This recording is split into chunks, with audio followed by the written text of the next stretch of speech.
Hi guys, Mulati is here. Eric. And Tilani Mulati. So welcome to the Couples Show. Thank you for tuning in. We get to talk about courtship, relationships, friendship, and marriage. Okay. Yeah, we've been married 10 years. Oh yes. And yes, this is and 10 years. and we're doing 10 lessons we've learned in 10 years. Yeah, so this is lesson number 9. It's been very interesting just reflecting on the journey here. Yes, and thank you so much for tuning in. Yeah. So lesson number 9 we've learned. It's performance versus surrender. So what actually makes your marriage work? Is it performance? Or is it when you're surrendered? And surrendered to what? Yeah, so you know the With this, sorry, I really like your shirt. You look good. you should be wearing bright colors. Huh? Yeah. I take the compliment, yeah. Okay, yes. Yeah. My fashion. The next 10 years you'll see a change in my fashion. I'll see a change, eh? Yeah. Okay. And by the between the two of us is like the fashionista, so yeah. I believe you. So when you're newly dating, you've just met, many people tend to get on performance mode. I need to take her on a date. I need to do this. I need to smell nice, and you need to do all those things. I need to. There's many I need tos, and there's many check boxes to tick, and that gets into marriage, and it's what I've learned, and now I'm sharing practically. It's not sustainable. How about you? So, did you feel that level of performance when we started out? Yeah, there was some level of performance, in terms of before you got to know each other, you have to put your best foot forward and do a few things. The more we got to court, and I'm saying that because I'm assuming people have watched, number 6, because it has courtship versus dating. And the more we became friends, the more I was able to relax and become myself, and there was nothing to hide. And so I was able to be more surrendered to God, and to know there's nothing, I can tick all the boxes, and still it will not be enough. Yeah. Okay. Yes, I'm enjoying listening to you. Yeah. So when you engage performance, you wear out, you burn out. It's intense. And actually, I think that's happened to me so many times in our marriage, to a level where I've learned how to surrender. We need to go on a holiday. I don't have the money. Am I the provider, or is God our provider?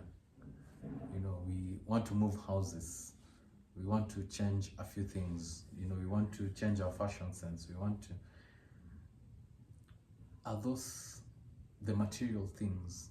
Are they surrendered to God? My spirituality, myself, am I surrendered to God?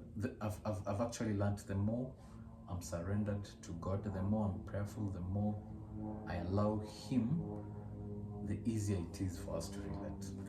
Yeah. I don't know about you now.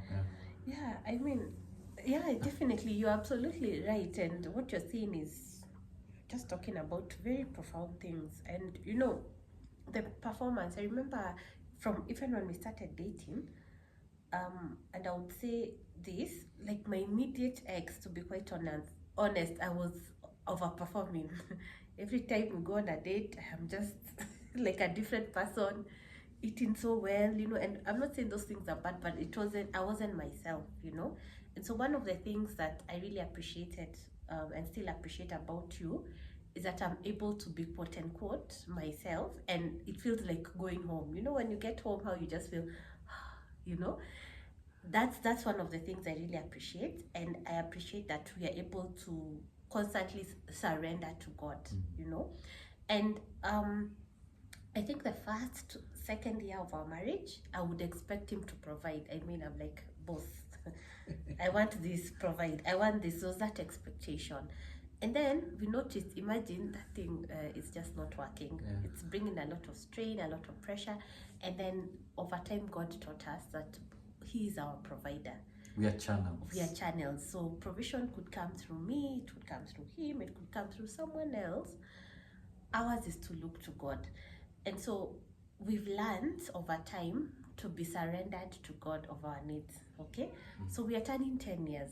I had a bucket list, by the way, this year when we started the year. And I was like, you know what? This is where we need to go. These are my thoughts. And I gave him a whole list. We need to go to this app and book our our holiday. And then he just said, hey, by the way, he's thinking about work. There's a lot happening, the first quarter of the year, and so on and so forth. And to be honest, I was so disappointed. But then I remembered we are surrendered to God. So I went back to our Father. I said, God, by the way, I want to travel, and I want to travel nicely. And he just opened a door for me, through work, and that need was fulfilled. Okay? So we've learned when we give each other pressure, there's so much we can do. He's limited, I'm limited, but we have a Father who knows what we need and he provides. And so it's something I think we keep learning on a daily. So like now there's something we are trusting in God for. We have a list of different things we are asking God for. And sometimes we are like, wow, where will this, what will actually happen? But then we have to come back to God is our Father. And he says, seek first the kingdom of heaven and all these things will be added to you. So today we will actually listen to a very nice song that reminded us of that. And just somehow removes the pressure of life from us. And we just learn to rely on God. Also Psalm 91 that says, you're my foundation, you're my help, and so on and so forth. Okay. Yeah. So when we get surrendered to God, it actually means we are God's child. We are sons of God. And everything else is added. Yeah. So that's a powerful lesson we've learned. Tune in for the last one, number 10. Okay. Bye. Bye-bye. That's my cue for us to end. Bye.